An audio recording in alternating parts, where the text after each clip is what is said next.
Hollow Zero is way more important than you think it is. It's not just an endgame mode, it's also the key to some of Zenless Zone Zero's greatest mysteries. And even though we were introduced to Hollow Zero pretty early on via the Scott Outpost, I feel like most of the lore got buried beneath a slew of tutorials, and that's a real shame.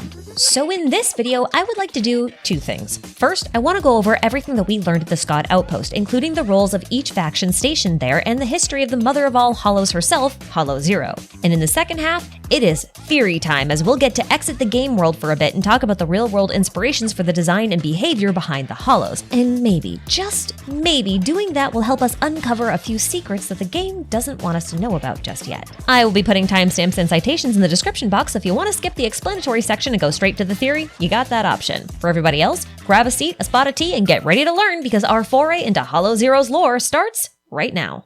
Just to refresh your memory, Hollow Zero was the hollow responsible for destroying most of old Eridu around 10 to 15 years ago. Think of it as Ground Zero, because despite its numbered name, it's neither the first nor the largest hollow on record. At least not as far as we know. There are countless more hollows that are larger than Hollow Zero, like the Hive Lord Hollow and the countless hollows on the moon, but all of these hollows existed before New Eridu, and it seems like the people on this planet were fighting off the hollow disaster for decades before the capital fell to Hollow Zero. We can safely say this because we know of one hollow that spawned about 41 years ago thanks to Rina's quest. Whether or not Hollow Zero was around before it destroyed the capital remains to be seen. Now, in order to prevent Hollow Zero from erupting a second time, and in order to prevent similar disasters, the founders of New Eridu created the Shiyu Pillar system, which seems to be managed via the Scott Outpost. We'll talk about the Shiyu Pillars in a bit. Because the Shiyu Pillars are considered critical infrastructure since they monitor and suppress the hollows, many branches of New Eridu's government as well as private companies are stationed at the outpost in order to monitor, research, defend, and actively suppress Hollow Zero. The one you're probably most familiar with is the Hollow Investigative Association, or the HIA. They provide official proxies and hollow investigators to,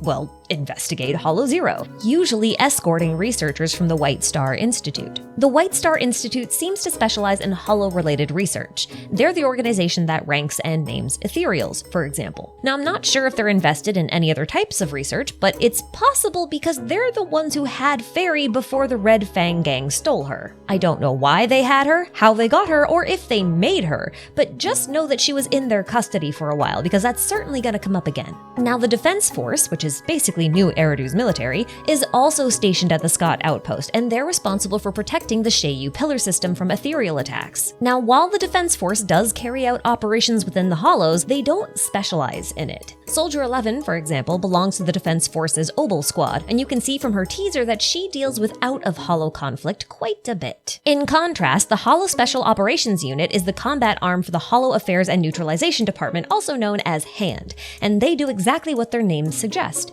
They carry out special operations within hollows, like fighting Nineveh, who we'll talk about in a bit, and they're also in charge of the security at the outpost. Currently, we've only met HSOS 6, or just Section 6, so far, which is composed of Yanagi, Harumasa, Sokaku, and their leader, Miyabi, who's a Void Hunter. And a Void Hunter is basically a title that's given to individuals who accomplish incredible things in relation to the hollows.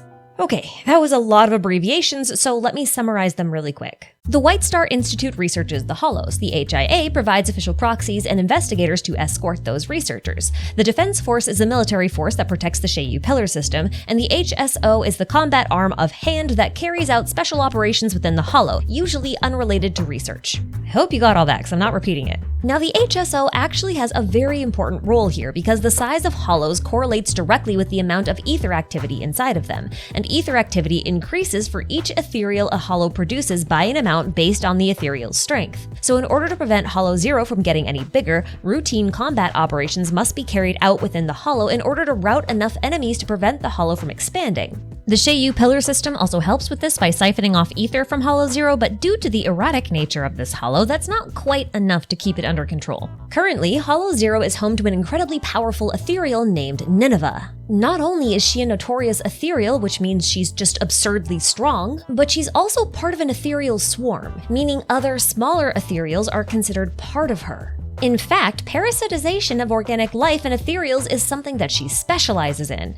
It feels a bit like cordyceps behavior to me, although that's fungi and not, botanicals, but whatever. Nineveh is also the only one of her kind so far, and we're really not sure if she's like the big boss of Hollow Zero or just one of many yet undiscovered. She also has this very unique characteristic in that she seems to be responsible for a type of ether fluctuation called the withering. There's not much information on this yet, but my hypothesis is that all ethereals of her caliber will have a unique ether variant, and since Nineveh is flower themed, hers is that of the withering. That's also probably why she can be found in a Hollow Zero zone called the Withered Gardens. Interestingly, Nineveh is named after the Assyrian city of Nineveh, which is also one of the hypothesized locations for the Hanging Gardens of Babylon, so that fits. And incidentally, Hollow Zero's real name is Limbo, like that place between life and death. And Limbo can be linked to the Greek Asphodel Meadows, a place where the dead roam. It's like a gigantic field of flowers. And I'm thinking of this because our loot from exploring Hollow Zero is always these weird crystallized flowers, which do look quite a bit like asphodel blossoms. Anyway, Nineveh's role within Hollow Zero is still a bit of a mystery, and likely will be for quite a while, but I find her flower and garden motif fascinating in the context of Hollow Zero being the mother of all hollows. It feels like the whole hollow is something like a flower spitting out ether seeds that then spawn new companion hollows.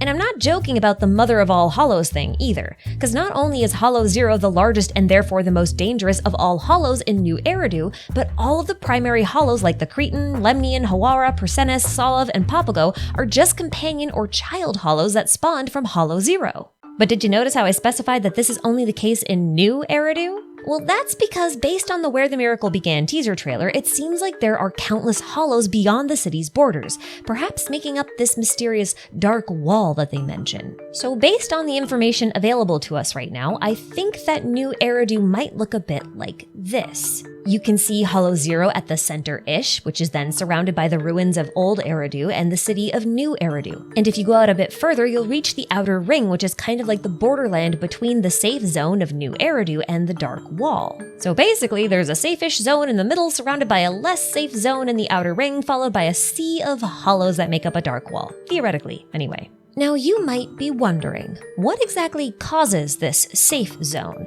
And the answer is the Shiyu pillars, which is also probably why the military is involved in guarding them. They are incredibly important not just for maintaining Hollow Zero, but the safety of the entire city. The Shiyu pillar technology is the sole reason why New Eridu is able to survive in a world overrun with hollows. These pillars form a network above and below ground that siphon ether out of the hollows, where it can then be used to make electricity that powers the city. Now remember, a hollow's size correlates to how much ether activity is inside of it, so removing the ether entirely helps to suppress the hollows, especially in Hollow Zero. Now, you don't really see these towers much outside of the Scott Outpost, but they are definitely still around. See, the above-ground towers are responsible for collecting and storing the ether, but that ether then gets transported through an enormous underground network of pipes that runs beneath the entire city. Roland likens them to blood vessels. And if you play Genshin Impact, these are basically just synthetic ley lines. And I thought this was kind of interesting because this network might be the reason why Hollow Zero is the only original hollow in New Eridu. Take another look at my map from earlier.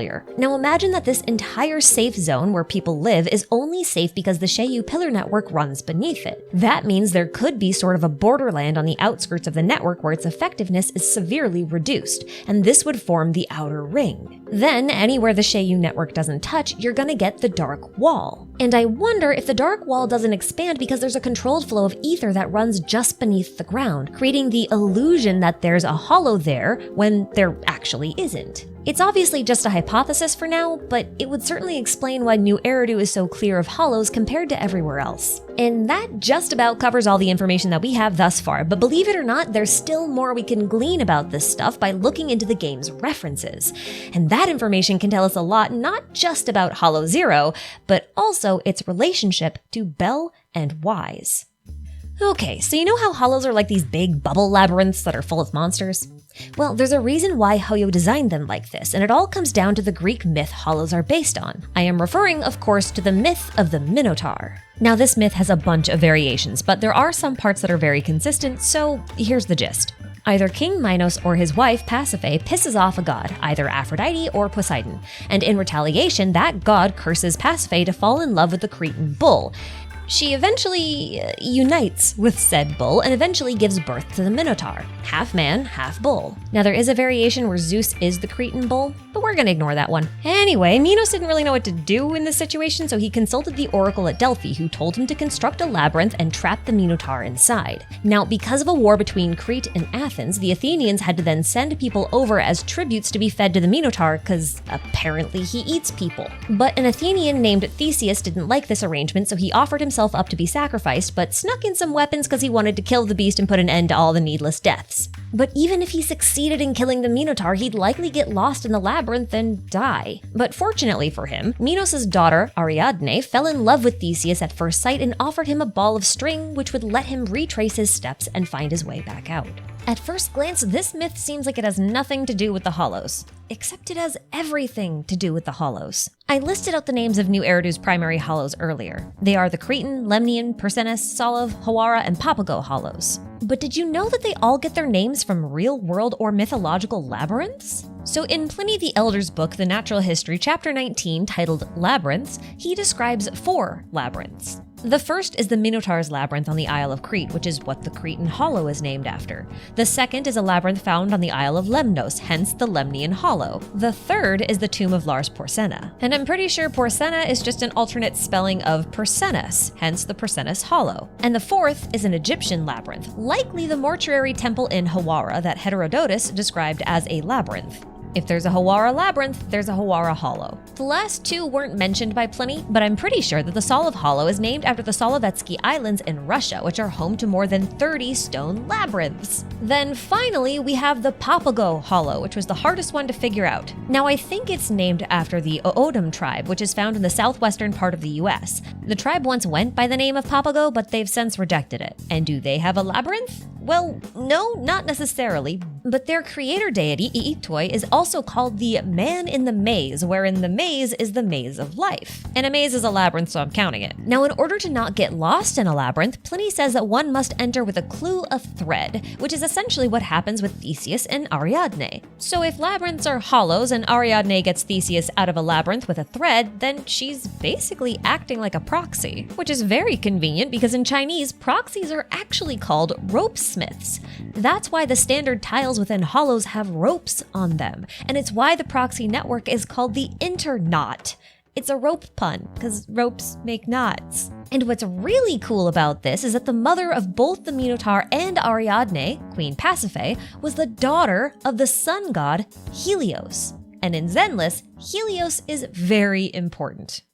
What makes Bel and Wise unique as proxies is their ability to sensory sync with Eos using the Hollow Deep Dive system, which they most likely constructed while participating in a research project at the Helios Research Institute, which may or may not be the same thing as a Helios Academy that Professor Archie founded. We're not really sure. I'm gonna assume that they're at least affiliated, otherwise the naming conventions are silly and confusing. Now we also know, thanks to Rina in Chapter 3, that the siblings are not Eos's original master, and since Eos was built to sync with the HDD, it must have been owned by someone else at the Helios Academy, likely Bel and Wise's teacher, since they both expressed a desire to achieve their teacher's final wish. I'm pretty confident about this because the god Helios was frequently accompanied on his daily chariot rides across the sky by his sister, Eos, the goddess of dawn, which is who our little Bangbu is named after. Now, it's possible that this teacher of theirs was Professor Archie himself, since he meets all of the criteria. He was involved in the Helios Academy, and no one knows what happened to him after he went to investigate Hollow Zero and never returned. And we know that Bel and Wise are also interested in investigating Hollow Zero. Now, it might not be him, but there's a very good chance that it is, so I'm going to proceed on that assumption. Now, since Archie is literally made of fire, he's a pretty fitting allegory for a sun god. And if he is the siblings' teacher, then that explains why they took the name Phaethon, because Phaethon was the name of both a son and a daughter of Helios, and our siblings are inheriting the work of their predecessor, kind of like how one of the Phaethons tried to inherit his father's chariot. This is the most well-known myth about Phaethon. Essentially, he begged his father to let him borrow the solar chariot, and although Helios agreed to it, Phaethon couldn't control the chariot's horses and eventually fell to his death. Now, you would think that the HDD would be the metaphorical chariot in this situation, since it was made by the Helios Research Institute and therefore should be inherited like the solar chariot, but I don't think that's the case. Because there's another system in-game that's basically straight up called Chariot. And that's the Shiyu Pillar Network, the same one that runs beneath the entire city and keeps the hollows under control. See, it turns out that the characters used to write Shiyu are Shi, which means type, style, model, ritual, or ceremony, and Yu, which refers to a carriage, cart, or coach. Now, I am well aware that the Chinese term for chariot is usually like che or le, so I could be misinterpreting things here, but just stick with me. Because it seems like Shiyu means ceremonial cart. But to me, carts and chariots aren't all that different from each other. So I'm looking at this asking, was that the original intent? To label the network as the chariot network? Because I think the network is meant to be taken literally, because as I mentioned earlier, the Shiyu pillars form a complex, stable web of ether pipes above and below ground, and according to this adorable little bangbu, they can be used for navigation while underground.